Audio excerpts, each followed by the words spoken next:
ষোড়শ অধ্যায় বন্দীদের দ্বারা পৃথু মহারাজের স্তুতি। শ্লোক 1। मैत्रेय उवाच इति ब्रुवाणं नृपतिं गायका मुनिचोदिताः तुष्टुवुस्तुष्टमनसस्तद्वागमृतसेवया। অনুবাদ: মহর্ষি মৈত্রেয় বলতে লাগলেন, পৃথু মহারাজ যখন এইভাবে বললেন তখন তার বিনয়পূর্ণ অমৃতময় বাণী গায়কদের অত্যন্ত প্রসন্নতা বিধান করেছিল। তখন তারা মুনিদের প্রেরণাক্রমে পুনরায় ভুরি ভুরি প্রশংসার দ্বারা রাজার বন্দনা করতে লাগলেন। তাৎপর্য: এখানে মুনি চোদিতা শব্দটি ইঙ্গিত করছে যে মুনি ও ঋষিদের আদেশ প্রাপ্ত হয়ে পৃথু মহারাজ যদিও রাজ সিংহাসনে অভিষিক্ত হয়েছিলেন এবং তখনও তিনি তার ঐশ্বরিক ক্ষমতা প্রদর্শন করেননি, তবুও সুত, মাগধ ও বন্দীরা বুঝতে পেরেছিলেন যে তিনি হচ্ছেন ভগবানের অবতার। মহান ঋষি এবং বিজ্ঞ ব্রাহ্মণদের উপদেশে তারা সেই কথা বুঝতে পেরেছিলেন। মহাজনদের উপদেশ অনুসারে আমাদের ভগবানের অবতারদের চিনতে হবে। আমাদের মন গড়া জল্পনা কল্পনার দ্বারা আমরা কখনো ভগবানের সৃষ্টি করতে পারি না। যে সম্বন্ধে শ্রীল নরোত্তম দাস ঠাকুর বলেছেন, সাধু শাস্ত্র গুরু, সমস্ত পারমার্থিক বিষয় সাধু শাস্ত্র এবং গুরুর মাধ্যমে পরীক্ষা করতে হয়। গুরু হচ্ছেন তিনি যিনি তার পূর্ববর্তী সাধুদের নির্দেশ অনুসরণ করেন। সদ্গুরু কখনো প্রামাণিক শাস্ত্র বহির্ভূত কোনো কিছুর উল্লেখ করেন না। সাধু শাস্ত্র এবং গুরুর নির্দেশ অনুসরণ করা মানুষের অবশ্য কর্তব্য। শাস্ত্রের বাণী এবং যথার্থ সাধু ও গুরুর বাণীর মধ্যে কখনো কোনো রকম পার্থক্য থাকে না। সুত, মাগধ আদি গায়কেরা গুহ্য জ্ঞানের দ্বারা অবগত ছিলেন যে পৃথু মহারাজ হচ্ছেন ভগবানের অবতার। তার ঐশ্বরিক গুণাবলী তখনও প্রদর্শন না করার ফলে পৃথু মহারাজ যদিও সেই সমস্ত স্তব স্তুতি গ্রহণে অস্বীকার করেছিলেন, তবুও বন্দীরা তার বন্দনা থেকে বিরত হননি। অধিকন্তু তারা পৃথু মহারাজের প্রতি অত্যন্ত প্রসন্ন হয়েছিলেন, যিনি প্রকৃতপক্ষে ভগবানের অবতার হওয়া সত্ত্বেও ভক্তদের প্রতি আচরণে এত বিনম্র ও আনন্দময় ছিলেন। এই সূত্রে আমরা স্মরণ করতে পারি যে পূর্ববর্তী শ্লোকে চতুর্থ স্কন্ধ ৫ম অধ্যায় ২১তম শ্লোকে উল্লেখ করা হয়েছে, গায়কদের সঙ্গে কথা বলার সময় পৃথু মহারাজ হাসছিলেন এবং অত্যন্ত প্রসন্ন ছিলেন। এইভাবে ভগবান এবং তার অবতারের কাছ থেকে আমরা বিনম্র ও স্নিগ্ধ হওয়ার শিক্ষা লাভ করি। পৃথু মহারাজের আচরণ গায়কদের কাছে অত্যন্ত আনন্দদায়ক ছিল এবং তার ফলে তারা তার মহিমা কীর্তন করেছিলেন এবং মুনি, ঋষি ও সাধুদের বর্ণনা অনুসারে পৃথু মহারাজের ভবিষ্যৎ কার্যকলাপ সম্বন্ধে ভবিষ্যৎবাণী করেছিলেন। শ্লোক ২। नालं वयं ते महिमानुवर्णने यो देववर्योऽवततारमायया वेनाङ्गजातस्य च पौरुषाणि ते वाचस्पतीनामपि बभ्रमूर्ध्यः। অনুবাদ: গায়কেরা বললেন, হে রাজন, আপনি সাক্ষাৎ ভগবান বিষ্ণুর অবতার এবং তারই অহেতুকী কৃপায় আপনি এই পৃথিবীতে অবতরণ করেছেন। অতএব আপনার মহিমান্বিত কার্যকলাপের যথাযথভাবে গুণগান করা আমাদের পক্ষে সম্ভব নয়। যদিও আপনি রাজা বেনের শরীর থেকে আবির্ভূত হয়েছেন, তবুও ব্রহ্মা আদি দেবতাদের মতো মহান বক্তাদের পক্ষেও আপনার মহিমান্বিত কার্যকলাপের সঠিক বর্ণনা করা সম্ভব নয়। তাৎপর্য: এই শ্লোকে মায়া শব্দটির অর্থ হচ্ছে আপনার অহেতুকী কৃপার প্রভাবে। মায়াবাদীরা বলে যে মায়া শব্দটির অর্থ হচ্ছে মোহ বা মিথ্যা, কিন্তু মায়া শব্দটির আরেকটি অর্থ হচ্ছে অহেতুকী কৃপা। মায়া দুই প্রকার, যোগ মায়া এবং মহামায়া। মহামায়া হচ্ছে যোগ মায়ার বিস্তার এবং এই দুই মায়াই ভগবানের অন্তরঙ্গা শক্তির অভিব্যক্তি, যে সম্বন্ধে ভগবদ্গীতায় বলা হয়েছে ভগবান তার অন্তরঙ্গা শক্তির মাধ্যমে আবির্ভূত হন। তাই মায়াবাদীদের যে মতবাদ ভগবান অবতরণ করেন তার বহিরঙ্গা শক্তি বা জড়া শক্তি প্রদত্ত শরীরে, সেই ভ্রান্ত মতবাদ পরিত্যাগ করা উচিত। ভগবান এবং তার অবতারেরা সম্পূর্ণরূপে স্বতন্ত্র এবং তারা যে কোনো স্থানেও যে কোনো সময় অন্তরঙ্গা শক্তির প্রভাবে আবির্ভূত হতে পারেন।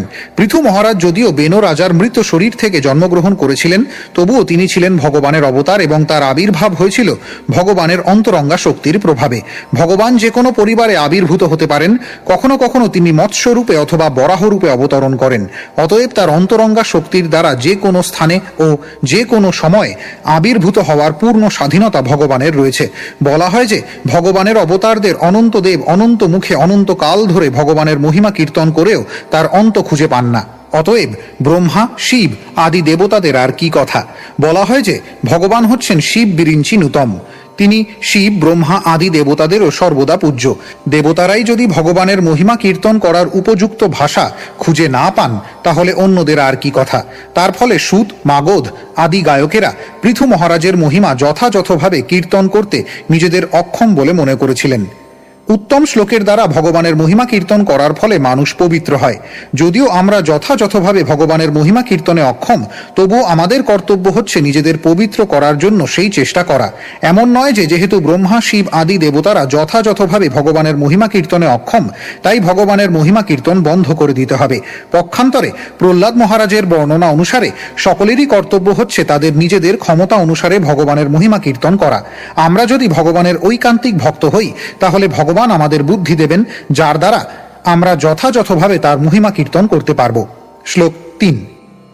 अथाप्युदारश्रवस पृथोर्हरेः कलावतारस्य कथामृतादृताः यथोपदेशं मुनिभिः प्रचोदिताः श्लाघ्यानि कर्माणि वयं वितन्महि।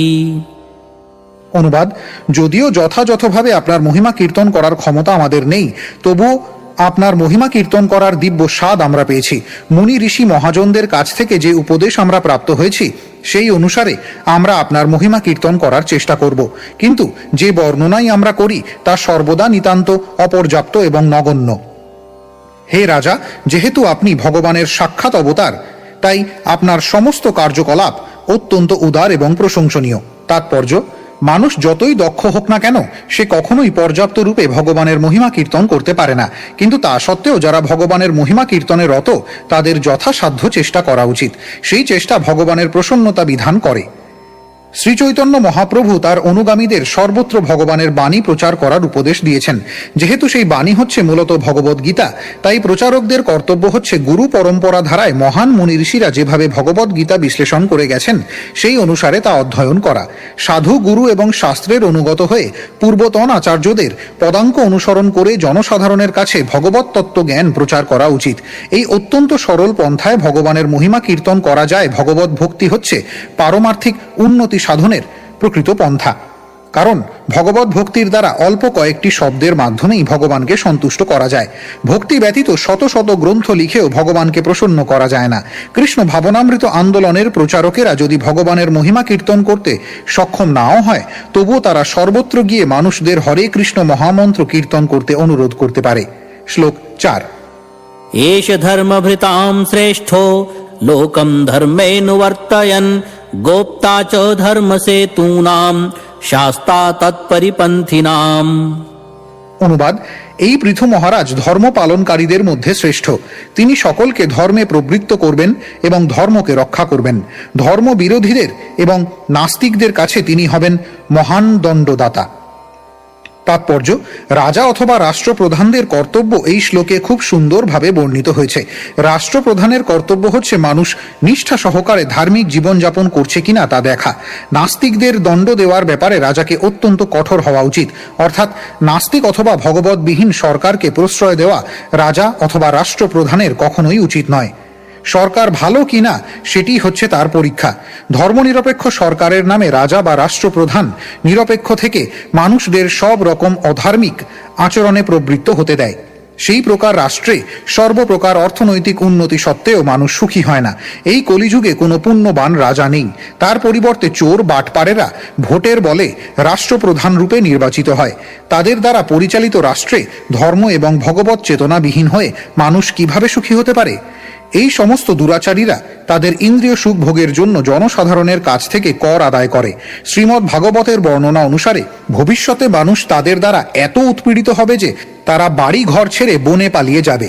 কিন্তু কলিযুগে কৃষ্ণ ভক্তরা যদি গণতান্ত্রিক সরকার দখল করতে পারে, তাহলে সাধারণ মানুষ অত্যন্ত সুখী হবে। শ্লোক 5। एष वै लोकपालानां विभर्त्येकस्तनौ तनूः काले काले यथा भागं लोकयोरुभयोर्हितम्। অনুবাদ: এই রাজা যথাসময়ে সমস্ত জীবেদের পালন করার জন্য এবং সুন্দর অবস্থায় রাখার জন্য বিভিন্ন প্রকার বিভাগীয় কার্য সম্পাদন করতে নিজেকে বিভিন্ন দেবতা রূপে প্রকাশ করবেন। এইভাবে তিনি প্রজাদের বৈদিক যজ্ঞ অনুষ্ঠান করতে অনুপ্রাণিত করে স্বর্গলোক পালন করবেন। যথাসময় তিনি উপযুক্ত বাড়ি বর্ষণের দ্বারা এই ভূরলোক পালন করবেন। তাৎপর্য, এই পৃথিবীর বিভিন্ন বিভাগীয় কার্যকলাপের অধ্যক্ষ দেবতারা হচ্ছেন পরমেশ্বর ভগবানের সহায়ক মাত্র। ভগবানের অবতার যখন এই জগতে অবতরণ করেন, তখন সূর্য, চন্দ্র, ইন্দ্র আদি সমস্ত দেবতারাও তার সঙ্গে যোগ দেন। তার ফলে বিভিন্ন দেবতাদেরও কর্তব্য সম্পাদন করতে ভগবানের অবতার তাদের সাহায্য করেন। পৃথিবীর পালন নির্ভর করে বৃষ্টির ওপর। ভগবদ্গীতা এবং অন্যান্য শাস্ত্রে বর্ণনা করা হয়েছে যে বৃষ্টির অধ্যক্ষ দেবতাদের প্রসন্নতা বিধানের জন্য যজ্ঞ অনুষ্ঠান করা হয়। अन्नाद् भवन्ति भूतानि पर्जन्यादन्न सम्भवः यज्ञाद् भवति पर्जन्यो यज्ञः कर्म समुद्भवः। সমস্ত প্রাণীরা অন্ন আহার করে জীবন ধারণ করে। বৃষ্টি হওয়ার ফলে অন্ন উৎপাদন হয়, যজ্ঞ অনুষ্ঠানের ফলে বৃষ্টি হয় এবং শাস্ত্রোক্ত কর্ম থেকে যজ্ঞের উদ্ভব হয়। ভগবদ্গীতা 3য় অধ্যায় 14 শ্লোক।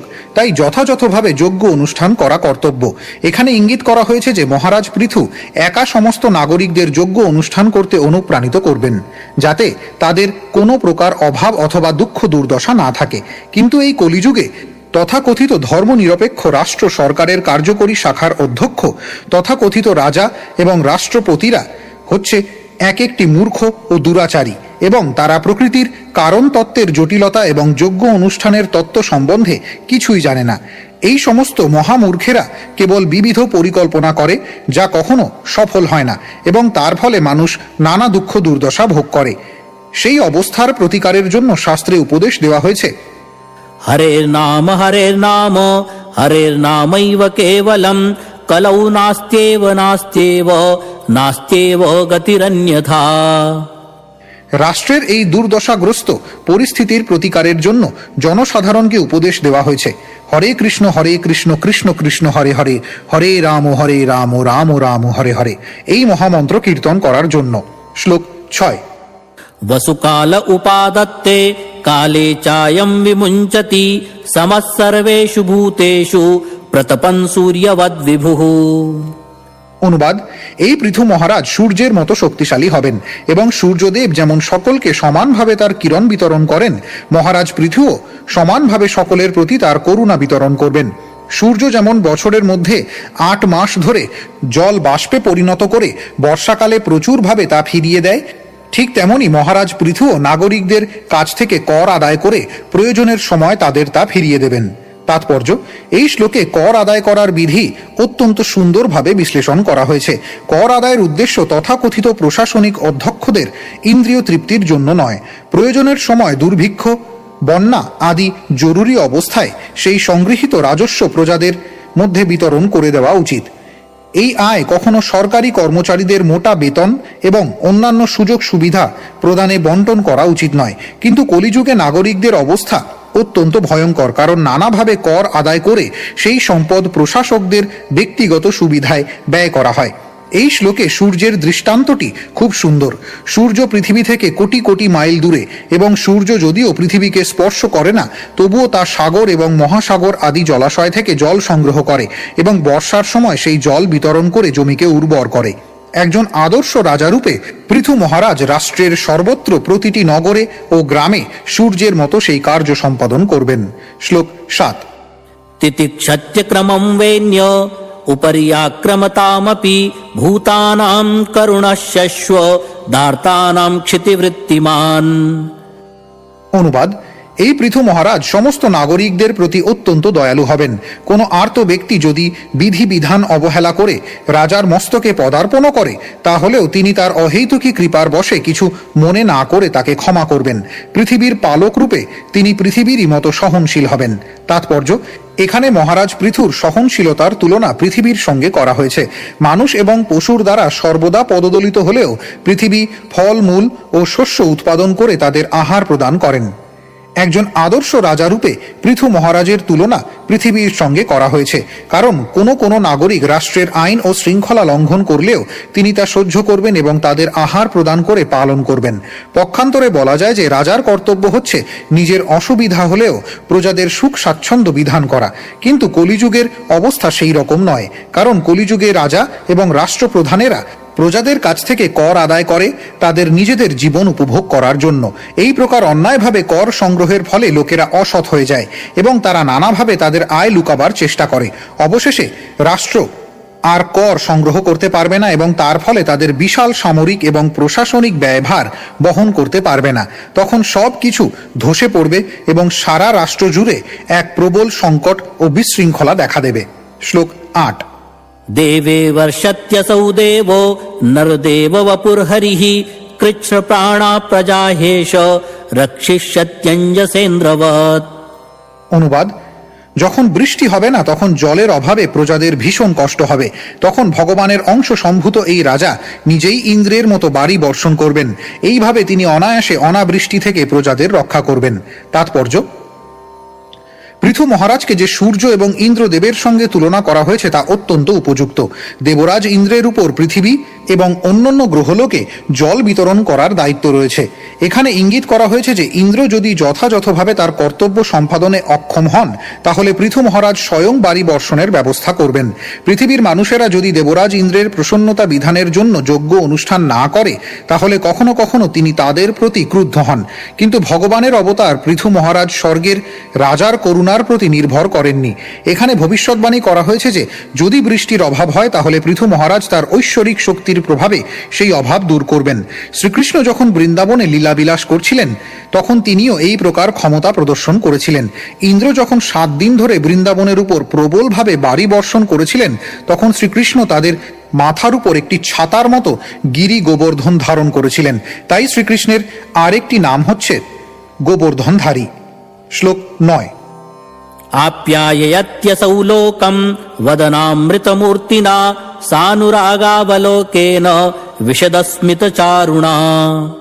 অনুবাদ: এই পৃথু মহারাজ তার স্নেহসিক্ত দৃষ্টিপাতের দ্বারা এবং হাস্যোৎফুল্ল সুন্দর মুখচন্দ্রিমার দ্বারা সকলের আনন্দ বর্ধন করবেন। শ্লোক 10।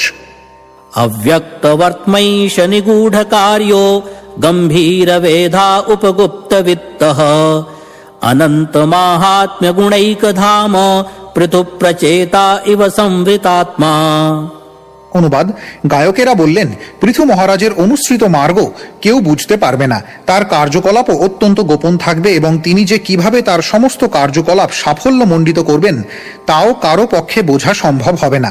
তার রাজকোষ সকলের অজ্ঞাত থাকবে। তিনি অন্তহীন মাহাত্ম্য সম্পন্ন হবেন এবং সমস্ত গুণের আধার হবেন। তার পদ স্থায়ী এবং প্রচ্ছন্ন থাকবে, ঠিক যেমন সমুদ্রের দেবতা বরুণ সর্বদা জলের দ্বারা আচ্ছাদিত থাকেন। তাৎপর্য: সমস্ত ভৌতিক উপাদানের একজন করে অধিষ্ঠাত্রী দেবতা রয়েছেন। বরুণ বা প্রচেতা হচ্ছেন সাগরের দেবতা। বাইরে থেকে মনে হয় যে সমুদ্রে কোনো রকম জীবন নেই, কিন্তু যিনি সমুদ্রের তত্ত্ব অবগত তিনি জানেন যে জলের ভিতর বিভিন্ন প্রকার জীবন রয়েছে। জলের দেবতা হচ্ছেন বরুণ। ঠিক যেমন কেউ বুঝতে পারে না সমুদ্রের নিচে কি হচ্ছে, তেমনি পৃথু মহারাজ যে কিভাবে তার সমস্ত প্রচেষ্টা সাফল্যমণ্ডিত করছিলেন তা কেউই বুঝতে পারত না। পৃথু মহারাজের রাজনীতি যথার্থই ছিল অত্যন্ত গভীর। তার সমস্ত কার্যকলাপ সাফল্যমণ্ডিত হয়েছিল কারণ তিনি ছিলেন অন্তহীন গুণের ধাম। এই শ্লোকে উপগুপ্তবিত্ত শব্দটি অত্যন্ত তাৎপর্যপূর্ণ। ইঙ্গিত করা হয়েছে যে পৃথু মহারাজ গোপনে কত ধন যে সঞ্চিত রেখেছিলেন তা কেউ জানত না। এই উক্তিটির উদ্দেশ্য হচ্ছে যে কেবল রাজাই নয়, প্রত্যেক ব্যক্তিরই তার কষ্টার্জিত ধন গোপনে সঞ্চিত রাখা উচিত, যাতে সৎ উদ্দেশ্যে যথাসময় তা ব্যয় করা যায়।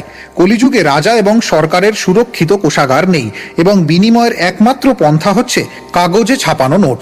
তাই সংকটের সময় সরকার নোট ছাপিয়ে অর্থনৈতিক সমস্যার সমাধান করতে চায় এবং তার ফলে মুদ্রাস্ফীতি হয় এবং জিনিসপত্রের দাম প্রচণ্ডভাবে বেড়ে যায় এবং জনসাধারণকে চরম দুর্দশার সম্মুখীন হতে হয়। তাই গোপনে ধনসম্পদ রাখার প্রথাটি অত্যন্ত প্রাচীন। পৃথু মহারাজের সময়েও এই প্রথা প্রচলিত ছিল।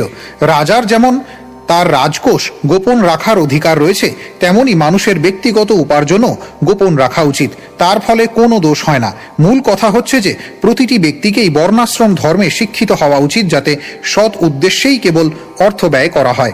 শ্লোক 11।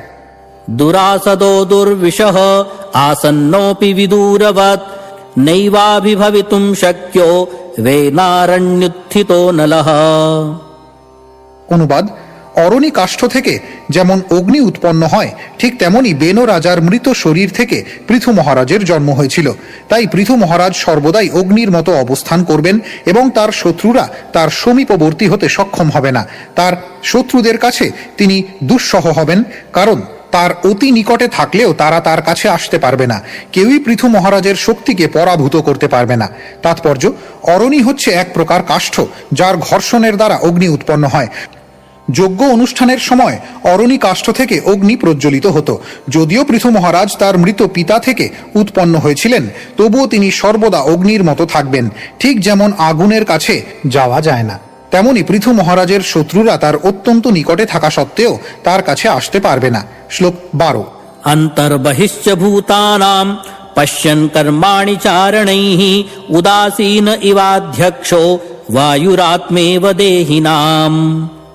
অনুবাদ: পৃথু মহারাজ তার সমস্ত প্রজাদের আভ্যন্তরীণ এবং বাহ্যিক সমস্ত কার্যকলাপ দেখতে সমর্থ হবেন, তবুও তার গুপ্তচর ব্যবস্থা কেউই জানতে পারবে না। দেহাভ্যন্তরস্থ প্রাণবায়ু যেমন বাহ্যিক এবং আভ্যন্তরীণভাবে কার্যকলাপ করা সত্ত্বেও সর্ববিষয়ে সর্বদা নিরপেক্ষ থাকে, পৃথু মহারাজও তেমন প্রশংসা এবং নিন্দায় উদাসীন থাকবেন। শ্লোক 13। নাদণ্ড্যম দণ্ডয়ত্যেষ সুতমাত্মদ্বিষামপি দণ্ডয়ত্যাত্মজমপি দণ্ড্যম ধর্মপথে স্থিতঃ। অনুবাদ: যেহেতু রাজা সর্বদা ধর্মপথে থাকবেন, তাই তিনি তার নিজের পুত্র এবং তার শত্রুর পুত্র উভয়ের প্রতি নিরপেক্ষ থাকবেন। শত্রুর পুত্র যদি অদণ্ডনীয় হয়, তাহলে তিনি তাকে দণ্ডদান করবেন না, কিন্তু তার নিজের পুত্র যদি দণ্ডনীয় হয়, তাহলে তিনি তৎক্ষণাৎ তাকে দণ্ড দেবেন। তাৎপর্য, এই গুণগুলি হচ্ছে নিরপেক্ষ রাজার বৈশিষ্ট্য। রাজার কর্তব্য হচ্ছে অপরাধীকে দণ্ড দেওয়া এবং নির্দোষকে রক্ষা করা। পৃথু মহারাজ এতই নিরপেক্ষ ছিলেন যে যদি তার পুত্র দণ্ডনীয় হতো, তাহলে তিনি তাকে দণ্ড দান করতে দ্বিধা করতেন না। পক্ষান্তরে যদি তার শত্রুর পুত্র নির্দোষ হতো, তাহলে তিনি তাকে দণ্ড দেওয়ার কোনো রকম চেষ্টা করতেন না। শ্লোক 14। अस्याः प्रतिहतं चक्रं पृथोरामानसाचलात् वर्तते भगवान् नरको यावत्त प्रतिगो गणैः। অনুবাদ: সূর্যদেব যেমন অপ্রতিহতভাবে তার উজ্জ্বল কিরণ মানসাচল পর্যন্ত বিস্তার করে, মহারাজ পৃথুর প্রভাবও তেমন যতদিন পর্যন্ত তিনি জীবিত থাকবেন ততদিন পর্যন্ত মানসাচল পর্যন্ত বিস্তৃত থাকবে। তাৎপর্য, মানসাচল সাধারণ মানুষের দৃষ্টির অগোচর হলেও সূর্যের কিরণ সেখানে অপ্রতিহতভাবে পৌঁছায়। সূর্যের কিরণ সারা ব্রহ্মাণ্ড জুড়ে বিস্তারে কেউ যেমন বাধা দিতে পারে না, তেমনি পৃথু মহারাজের রাজত্বকালে কেউই তার প্রভাব প্রতিহত করতে পারেনি, এবং যতদিন পর্যন্ত তিনি বেঁচে থাকবেন ততদিন পর্যন্ত তা অপ্রতিহত থাকবে।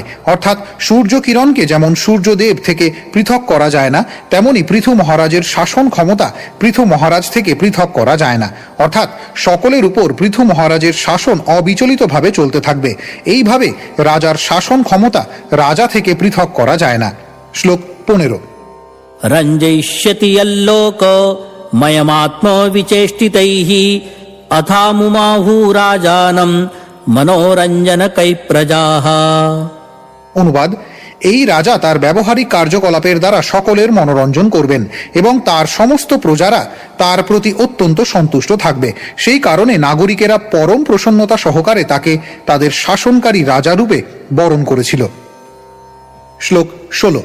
दृढव्रतः सत्यसन्धो ब्रह्मण्यो वृद्धसेवकः शरण्यः सर्वभूतानां मानदो दीनवत्सलः। অনুবাদ: এই রাজা দৃঢ়ব্রত এবং সর্বদা সত্য প্রতিজ্ঞ হবেন। তিনি ব্রহ্মণ্য সংস্কৃতির অনুরাগী হবেন, বৃদ্ধদের সেবা করবেন এবং শরণাগতদের আশ্রয় দান করবেন। তিনি সকলকে সম্মান প্রদর্শন করবেন এবং দীন ও অসহায় ব্যক্তিদের প্রতি সর্বদা কৃপা প্রদর্শন করবেন। তাৎপর্য, বৃদ্ধ সেবক শব্দটি অত্যন্ত তাৎপর্যপূর্ণ। বৃদ্ধ দুই প্রকার, বয়োবৃদ্ধ এবং জ্ঞান বৃদ্ধ। এই সংস্কৃত শব্দটি ইঙ্গিত করে যে জ্ঞানের অগ্রগতিতে কেউ বৃদ্ধ হতে পারে। পৃথু মহারাজ সর্বদা ব্রাহ্মণদের প্রতি অত্যন্ত শ্রদ্ধাপরায়ণ ছিলেন এবং তিনি সর্বদা তাদের রক্ষা করতেন। তিনি বয়োবৃদ্ধ ব্যক্তিদেরও রক্ষা করতেন। রাজা যে কার্য সম্পাদন করার সংকল্প করতেন, কেউই তাতে বাধা দিতে পারত না। তাই তাকে বলা হতো দৃঢ় সংকল্প বা দৃঢ়ব্রত। শ্লোক 17। मातृभक्तिः परस्त्रीषु पत्न्यामर्ध इवात्मनः प्रजासु वित्रिव स्निग्धः किङ्करो ब्रह्मवादिनाम्। অনুবাদ: রাজা অন্য রমণীদের মাতৃবৎ শ্রদ্ধা করবেন এবং তার নিজের স্ত্রীকে তার দেহের অর্ধ অঙ্গ সদৃশ মনে করবেন। তিনি তার প্রজাদের পুত্রবৎ স্নেহে পালন করবেন এবং তিনি নিজেকে সর্বদা ভগবানের মহিমা প্রচারকারী ভক্তদের পরম আজ্ঞাকারী দাস বলে মনে করবেন। তাৎপর্য: পণ্ডিত ব্যক্তি স্বীয় পত্নী ব্যতীত অন্য সমস্ত রমণীদের তার মায়ের মতো দেখবেন, অন্যের ধনসম্পদ রাস্তার আবর্জনার মতো বলে মনে করবেন এবং অন্য সকলকে নিজের মতো বলে মনে করে তাদের প্রতি আচরণ করবেন। চাণক্য পণ্ডিতের বর্ণনা অনুসারে এটি হচ্ছে পণ্ডিতের লক্ষণ। এটি শিক্ষা ব্যবস্থার মান হওয়া উচিত। শিক্ষার অর্থ কেবল পড়াশোনা করে একটি উপাধি লাভ করা নয়, সে যা শিখেছে তা ব্যক্তিগত জীবনে আচরণ করা উচিত। এই সমস্ত বিজ্ঞ লক্ষণগুলি মহারাজ পৃথুর ব্যক্তিগত জীবনে প্রকাশিত ছিল। যদিও তিনি ছিলেন একজন রাজা, তবুও তিনি নিজেকে ভগবত ভক্তদের একজন বিনীত সেবক বলে মনে করতেন। বৈদিক সদাচার অনুসারে কোনো ভক্ত যদি রাজার প্রাসাদে আসেন, তাহলে রাজা তৎক্ষণাৎ তাকে তার নিজের আসন দান করেন। ব্রহ্মবাদী নাম শব্দটি অত্যন্ত তাৎপর্যপূর্ণ। ব্রহ্মবাদী বলতে ভগবত ভক্তকে বোঝায়। ব্রহ্মণ পরমাত্মা এবং ভগবান হচ্ছেন পরব্রহ্মের বিভিন্ন সংজ্ঞা এবং পরম ব্রহ্ম হচ্ছেন শ্রীকৃষ্ণ। সেই কথা ভগবত গীতায় 10ম অধ্যায় 12 শ্লোকে অর্জুন স্বীকার করেছেন। পরম ব্রহ্ম পরম ধাম। তাই ব্রহ্মবাদী নাম শব্দটি ভগবত ভক্তকে ইঙ্গিত করে। রাষ্ট্রের কর্তব্য হচ্ছে সর্বদা ভগবত ভক্তদের সেবা করা এবং আদর্শ রাষ্ট্রের কর্তব্য ভগবত ভক্তদের নির্দেশ অনুসারে রাষ্ট্র পরিচালনা করা। যেহেতু পৃথু মহারাজ এই পন্থা অনুসরণ করেছিলেন, তাই তার ভূয়সী প্রশংসা করা হয়েছে। শ্লোক 18। দেহিনামাত্মবৎপ্রেষ্ঠঃ সুহৃদাম নন্দিবর্ধনঃ মুক্তসঙ্গ প্রসঙ্গোয়ম দণ্ডপাণিরসাধুষু। অনুবাদ: রাজা সমস্ত দেহধারী জীবদের আত্মতুল্য প্রিয় বলে মনে করবেন এবং তিনি সর্বদা সুহৃদদের আনন্দ বর্ধন করবেন। তিনি মুক্ত পুরুষদের সঙ্গে ঘনিষ্ঠভাবে সঙ্গ করবেন এবং অসাধু ব্যক্তিদের তিনি কঠোরভাবে দণ্ডদান করবেন। তাৎপর্য: দেহিনাম শব্দটির অর্থ হচ্ছে যারা দেহের সঙ্গে যুক্ত। জীব বিভিন্ন যোনিতে দেহ ধারণ করে, যার সংখ্যা হচ্ছে 84 লক্ষ। পৃথু মহারাজ সমস্ত প্রাণীদেরই আত্মতুল্য মনে করতেন। এই যুগে কিন্তু তথাকথিত সমস্ত রাজা এবং রাষ্ট্রপতিরা অন্যান্য জীবদের আত্মতুল্য মনে করেন না। তাদের অধিকাংশই মাংসাহারী, আর তারা যদি মাংসাশী নাও হয় এবং নিজেদের অত্যন্ত ধার্মিক ও পুণ্যবান বলে প্রচার করার চেষ্টা করে, তবুও তারা তাদের রাজ্যে গো হত্যা অনুমোদন করে। এই প্রকার পাপিষ্ঠ রাষ্ট্রপ্রধানেরা কখনোই জনপ্রিয় হতে পারে না। এই শ্লোকে আরেকটি তাৎপর্যপূর্ণ শব্দ হচ্ছে মুক্ত সঙ্গ প্রসঙ্গ, অর্থাৎ রাজা সর্বদা মুক্ত পুরুষদের সঙ্গ করতেন। শ্লোক 19। অয়ং তু সাক্ষাৎ ভগবান্স্ত্র্যধীশঃ কূটস্থ আত্মা কলয়াবতীর্ণঃ যস্মিন্ন বিদ্যা রচিতম নিরর্থকম পশ্যন্তি নানাত্বমপি প্রতীতম। অনুবাদ: এই রাজা ত্রিভুবনের অধীশ্বর এবং তিনি সাক্ষাৎ ভগবানের শক্তিতে আবিষ্ট। তিনি নির্বিকার এবং ভগবানের শক্তাবেশ অবতার। মুক্ত এবং পূর্ণ প্রজ্ঞ হওয়ার ফলে তিনি সমস্ত জড় বৈচিত্র্যকে অর্থহীন বলে মনে করেন, কারণ সেগুলি মূলত অবিদ্যার দ্বারা রচিত। তাৎপর্য: এই প্রার্থনার দ্বারা বন্দীরা পৃথু মহারাজের দিব্য গুণাবলীর বর্ণনা করেছেন। এই সমস্ত গুণের সারাংশ সাক্ষাৎ ভগবান শব্দ দুটিতে ব্যক্ত হয়েছে। তা ইঙ্গিত করে যে পৃথু মহারাজ হচ্ছেন সাক্ষাৎ ভগবান এবং তাই তিনি অন্তহীন সদ্গুণের অধিকারী। ভগবানের অবতার হওয়ার ফলে এই সমস্ত সদ্গুণে কেউই তার সমকক্ষ ছিল না। পরমেশ্বর ভগবান ষড়ৈশ্বর্যপূর্ণ এবং পৃথু মহারাজও এমনভাবে ভগবানের শক্তিতে আবিষ্ট হয়েছিলেন যে তিনি পূর্ণ মাত্রায় ভগবানের সেই 6টি ঐশ্বর্য প্রদর্শন করতে পারতেন। কূটস্থ শব্দটিও অত্যন্ত তাৎপর্যপূর্ণ, যার অর্থ হচ্ছে পরিবর্তন রহিত। 2 প্রকার জীব রয়েছে, নিত্যমুক্ত এবং নিত্যবদ্ধ। নিত্যমুক্ত জীব কখনোই ভুলে যান না যে তিনি হচ্ছেন ভগবানের নিত্যদাস, যিনি তার সেই পদের কথা কখনো বিস্মৃত হন না এবং যিনি জানেন যে তিনি হচ্ছেন ভগবানের বিভিন্ন অংশ, তিনি নিত্যমুক্ত। এই প্রকার নিত্যমুক্ত জীবেরা পরমাত্মার বিস্তার রূপে এবং প্রতিনিধিত্ব করেন। বেদে বলা হয়েছে নিত্য নিত্যানাম। তাই নিত্যমুক্ত জীবেরা জানেন যে তিনি হচ্ছেন পরম নিত্য শাশ্বত পরমেশ্বর ভগবানের অংশ। সেই অবস্থায় তিনি জড় জগৎকে ভিন্ন দৃষ্টিতে দেখেন। নিত্যবদ্ধ জীবের দৃষ্টিতে জড় বৈচিত্র্য পরস্পর থেকে ভিন্ন। এই সূত্রে আমাদের মনে রাখা উচিত যে বদ্ধ জীবের শরীর একটি পোশাকের মতো। মানুষ বিভিন্ন রকম পোশাক পরতে পারে, কিন্তু যথার্থ জ্ঞানী ব্যক্তি পোশাকের খুব একটা গুরুত্ব দেন না। ভগবদ গীতায় 5ম অধ্যায় 18 শ্লোকে উল্লেখ করা হয়েছে, विद्या विनय संपन्ने ब्राह्मणे गविहस्तिनि शुनि चैव श्वपाके च पंडिताः समदर्शिनः। বিদ্যা ও বিনয় সম্পন্ন ব্রাহ্মণ, গাভী, হস্তি, কুকুর এবং চণ্ডাল এদের সকলের প্রতি যথার্থ জ্ঞানী সমদর্শী হন। তাই জ্ঞানী ব্যক্তি জীবনের বহিরাবরণ স্বরূপ দেহটিকে দর্শন করেন না, পক্ষান্তরে বিভিন্ন প্রকার দেহের অভ্যন্তরে যে শুদ্ধ আত্মা রয়েছে তাকে দর্শন করেন এবং তিনি খুব ভালোভাবে জানেন যে বিভিন্ন প্রকার দেহগুলি প্রকৃতপক্ষে অবিদ্যা রচিত। ভগবানের শক্তাবেশ অবতার হওয়ার ফলে পৃথু মহারাজ তার চিন্ময় স্থিতির পরিবর্তন করেননি এবং তার ফলে তার পক্ষে জড় জগৎকে বাস্তব বলে মনে করার কোনো সম্ভাবনা থাকে না। শ্লোক 20। अयम् भुवो मण्डलमोदयाद्रेर्गोप्तैकवीरो नरदेवनाथः आस्थाय जैत्रम् रथमात्तचापः पर्यस्यते दक्षिणतो यथार्कः। অনুবাদ: অদ্বিতীয় পরাক্রমশালী এই বীর রাজার কোনো প্রতিদ্বন্দ্বী থাকবে না। তিনি তার হাতে ধনুক ধারণ করে তার বিজয়ী রথে চড়ে সূর্যের মতো ভূমণ্ডল প্রদক্ষিণ করবেন এবং তিনি উদয়াচল পর্যন্ত সমগ্র ভূখণ্ড শাসন করবেন। তাৎপর্য: এই শ্লোকে যথার্ক শব্দটি ইঙ্গিত করে যে সূর্য এক স্থানে স্থির থাকে না, পক্ষান্তরে তা তার কক্ষপথে ভ্রমণ করছে যা পরমেশ্বর ভগবান নির্ধারণ করেছেন। সেই কথা ব্রহ্মসংহিতা এবং শ্রীমদ্ ভাগবতের অন্যান্য অংশেও প্রতিপন্ন হয়েছে। শ্রীমদ্ ভাগবতের পঞ্চম স্কন্ধে উল্লেখ করা হয়েছে যে সূর্য প্রতি সেকেন্ডে 16,000 মাইল বেগে তার কক্ষপথে ঘুরছে। তেমনি ব্রহ্মসংহিতায় বলা হয়েছে যস্যাজ্ঞয়া ভ্রমতি সম্ভৃত কালচক্র। ভগবানের নির্দেশে সূর্য তার কক্ষপথে ভ্রমণ করছে, অর্থাৎ সূর্য এক স্থানে স্থির থাকে না। পৃথু মহারাজ সম্বন্ধে ইঙ্গিত করা হয়েছে যে তার শাসন ক্ষমতা সারা পৃথিবী জুড়ে বিস্তৃত হবে। যেখান থেকে প্রথম সূর্যোদয় দেখা যায় সেই হিমালয় পর্বতকে বলা হয় উদয়াচল বা উদয়াদ্রি। এখানে ইঙ্গিত করা হয়েছে যে পৃথু মহারাজের রাজ্য হিমালয় পর্বত থেকে সমুদ্র এবং মহাসাগরের তট পর্যন্ত বিস্তৃত হবে, অর্থাৎ সারা পৃথিবী জুড়ে তার রাজ্য বিস্তৃত হবে। এই শ্লোকে আরেকটি মহত্বপূর্ণ শব্দ হচ্ছে নরদেব। পরবর্তী শ্লোকগুলিতে বর্ণনা করা হয়েছে যে একজন যোগ্য রাজা, তা তিনি মহারাজ পৃথুই হন অথবা অন্য যে কেউই হন, যিনি আদর্শ রাজারূপে রাজ্য শাসন করেন তাকে নররূপী ভগবান বলে মনে করতে হবে। বৈদিক সংস্কৃতিতে রাজাকে ভগবানের মতো শ্রদ্ধা করা হয়, কারণ তিনি হচ্ছেন নারায়ণের প্রতিনিধি এবং তিনি তার প্রজাদের রক্ষাও করেন। তাই তিনি হচ্ছেন নাথ বা অধীশ্বর। সনাতন গোস্বামীও নবাব হুসেন শাহকে নরদেব রূপে সম্মান প্রদর্শন করেছিলেন। যদিও নবাব ছিল মুসলমান, রাজা অথবা রাষ্ট্রপ্রধানের রাজ্য শাসনে এতই দক্ষ হওয়া উচিত যে প্রজারা যাতে তাদের নররূপী ভগবানের মতো পূজা করে। সেটি হচ্ছে রাষ্ট্রপ্রধানের সিদ্ধ অবস্থা। শ্লোক 21। अस्मै नृपालाः किल तत्र तत्र बलिं हरिष्यन्ति स लोकपालाः मन्स्यन्त एषां स्त्रिय आदिराजं चक्रायुधं तद्यश उद्धरन्त्यः। অনুবাদ: যখন এই রাজা সারা পৃথিবী ভ্রমণ করবেন তখন অন্য সমস্ত রাজারা এবং দেবতারা তাকে নানা প্রকার উপহার প্রদান করবেন।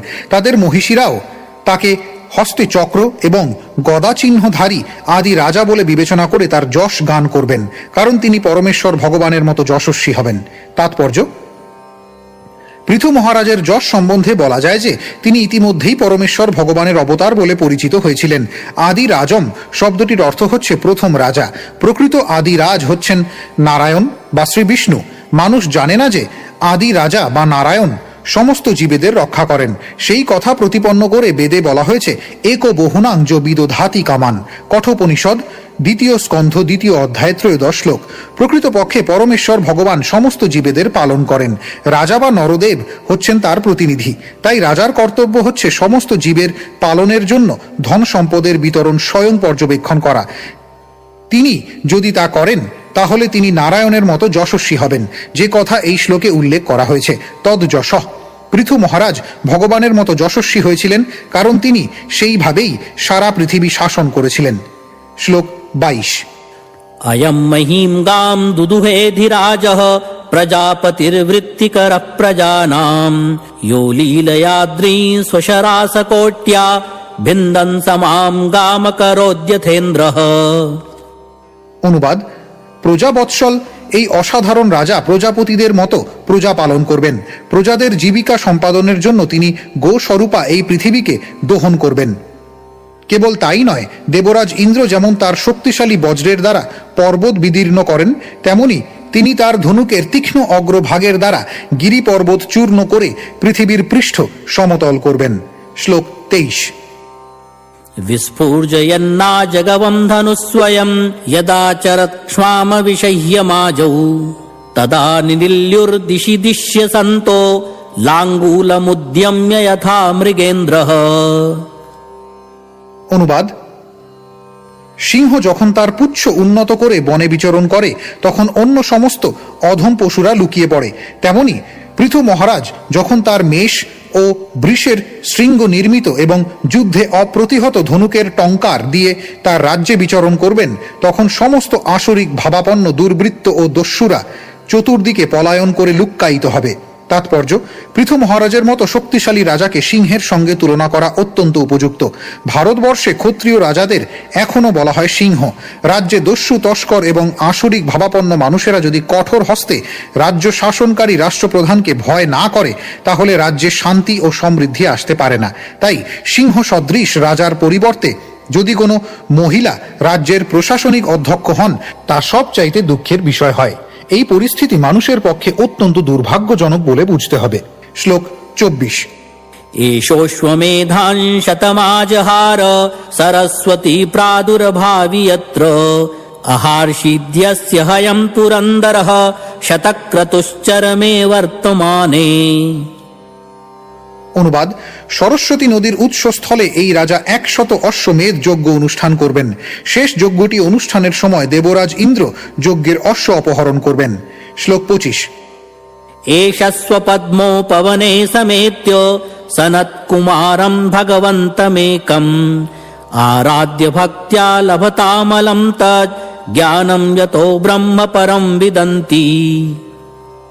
অনুবাদ: পৃথু মহারাজ তার প্রাসাদ সংলগ্ন উপবনে চতুষ্ছন্দের অন্যতম সনত কুমারের সঙ্গ লাভ করবেন। রাজা ভক্তি সহকারে তার আরাধনা করবেন এবং যে জ্ঞানের দ্বারা পরম আনন্দ লাভ করা যায় সেই দিব্য জ্ঞান প্রাপ্ত হবেন। তাৎপর্য: বিদন্তি শব্দটির অর্থ হচ্ছে যিনি কিছু জানেন অথবা আনন্দ উপভোগ করেন। কেউ যখন যথাযথভাবে সদ্গুরুর উপদেশ প্রাপ্ত হন এবং দিব্য আনন্দ সম্বন্ধে অবগত হন, তখন তিনি তার জীবন উপভোগ করেন। ভগবদ গীতায় 8 অধ্যায় 54তম শ্লোকে উল্লেখ করা হয়েছে যে ব্রহ্মভূত প্রসন্নাত্মা ন শোচতি ন কাঙ্ক্ষতি। কেউ যখন ব্রহ্মভূত স্তর প্রাপ্ত হন, তখন তিনি কোনো কিছুর আকাঙ্ক্ষা করেন না অথবা কোনো কিছুর জন্য শোক করেন না। তিনি তখন প্রকৃতপক্ষে দিব্য আনন্দ উপভোগ করেন। পৃথু মহারাজ যদিও ছিলেন ভগবানের অবতার, তবুও তিনি তার প্রজাদের শিক্ষা দিয়েছিলেন কিভাবে সম্প্রদায়ভুক্ত সদ্গুরুর কাছ থেকে উপদেশ গ্রহণ করতে হয়। এইভাবে মানুষ যথার্থ সৌভাগ্য অর্জন করতে পারেন এবং এই জড় জগতে অবস্থানকালেও আনন্দময় জীবন উপভোগ করতে পারেন। এই শ্লোকে বিদন্তি শব্দটি হৃদয়ঙ্গম করা অর্থেও কখনো কখনো ব্যবহৃত হয়। এইভাবে কেউ যখন ব্রহ্মকে বা সব কিছুর পরম উৎসকে হৃদয়ঙ্গম করতে পারেন, তখন তিনি আনন্দময় জীবন উপভোগ করেন। শ্লোক 26। तत्र तत्र गिरस्ताता इति विश्रुत विक्रमः शोषत्यात्माश्रिता गाथाः पृथु पृथु पराक्रमः। অনুবাদ: এইভাবে যখন মহারাজ পৃথুর বীরত্বপূর্ণ কার্যকলাপ জনসাধারণে বিদিত হবে, তখন পৃথু মহারাজ তার অদ্বিতীয় পরাক্রমশালী কার্যকলাপের বর্ণনা নিজেও সর্বদা শুনতে পাবেন। তাৎপর্য: কৃত্রিমভাবে নিজের বিষয়ে প্রচার করে তথাকথিত খ্যাতি অর্জন করা এক প্রকার প্রতারণা। পৃথু মহারাজ মানুষের কাছে বিখ্যাত হয়েছিলেন তার বীরত্বপূর্ণ কার্যকলাপের ফলে। তাকে কৃত্রিমভাবে নিজের সম্বন্ধে প্রচার করতে হয়নি। মানুষের বাস্তবিক খ্যাতি কখনো গোপন থাকে না। শ্লোক 27। दिशो विजित्या प्रतिरुद्ध चक्रः स्वतेजसोत्पाटितलोकशल्यः सुरासुरेन्द्रैरुपगीयमान महानुभावो भवितापतिर्भुवः। অনুবাদ: কেউই পৃথু মহারাজের আদেশ অমান্য করতে পারবে না। সারা পৃথিবী জয় করে তিনি প্রজাদের ত্রিতাপ দুঃখ সম্পূর্ণরূপে বিনষ্ট করবেন। তখন তার খ্যাতি সারা পৃথিবী জুড়ে বিস্তৃত হবে এবং সুর ও অসুরেরা সকলেই তার উদার কার্যকলাপের মহিমা কীর্তন করবে। তাৎপর্য: পৃথু মহারাজের সময় একজন সম্রাট সারা পৃথিবী শাসন করতেন, যদিও বহু অধীনস্থ রাজ্য ছিল। ঠিক তেমন পৃথিবীর বিভিন্ন স্থানে সংযুক্ত রাষ্ট্র রয়েছে। পুরাকালেও বহু রাষ্ট্রের মাধ্যমে পৃথিবী শাসিত হতো, কিন্তু একজন পরম সম্রাট ছিলেন যিনি সমস্ত অধীনস্থ রাজ্যগুলির উপর শাসন করতেন। যখনই কোনো অধীনস্থ রাজ্যে বর্ণাশ্রম ধর্ম পালনে কোনো রকম ত্রুটি হতো, তৎক্ষণাৎ সম্রাট সেই অধীন রাজ্যের দায়িত্বভার গ্রহণ করতেন। উৎপাটিত লোক শল্যহ শব্দটি ইঙ্গিত করে যে পৃথু মহারাজ তার নাগরিকদের সমস্ত দুঃখ কষ্ট সমূলে উৎপাটিত করেছিলেন। শল্য শব্দটির অর্থ হচ্ছে কাঁটা। অনেক রকম কাঁটা রয়েছে যা রাজ্যের প্রজাদের বিদ্ধ করে বেদনা দেয়, কিন্তু যুধিষ্ঠির মহারাজ পর্যন্ত সমস্ত সুদক্ষ শাসকেরা প্রজাদের দুর্দশাগ্রস্ত অবস্থা সমূলে উৎপাটিত করেছিলেন। বলা হয় যে যুধিষ্ঠির মহারাজের রাজত্বকালে প্রচণ্ড শীত অথবা প্রখর তাপও ছিল না এবং প্রজারা কোনো রকম মানসিক কষ্ট ভোগ করত না। এটি হচ্ছে সুশাসন ব্যবস্থার লক্ষণ। পৃথু মহারাজ এই প্রকার শান্তি ও সমৃদ্ধিশালী এবং দুশ্চিন্তামুক্ত রাষ্ট্র সরকার প্রতিষ্ঠা করেছিলেন। তার ফলে সুর এবং অসুর সকলেই তার কার্যকলাপের মহিমা কীর্তন করেছিলেন। যে সমস্ত ব্যক্তি অথবা রাষ্ট্র সারা পৃথিবী জুড়ে তাদের প্রভাব বিস্তার করতে চান, তারা যেন এই বিষয়গুলি সম্বন্ধে বিবেচনা করেন। কেউ যদি সম্পূর্ণরূপে প্রজাদের ত্রিতাপ দুঃখ দূর করতে পারেন, তাহলেই কেবল সারা পৃথিবী শাসন করার উচ্চাকাঙ্ক্ষা পোষণ করা উচিত। কোনো রকম কূটনৈতিক উদ্দেশ্য নিয়ে রাজ্য শাসন করার আকাঙ্ক্ষা করা উচিত নয়। ইতি শ্রীমদ্ ভাগবতের চতুর্থ স্কন্ধের বন্দীদের দ্বারা পৃথু মহারাজের স্তুতি নামক ১৬ অধ্যায়ের ভক্তি বেদান্ত তাৎপর্য।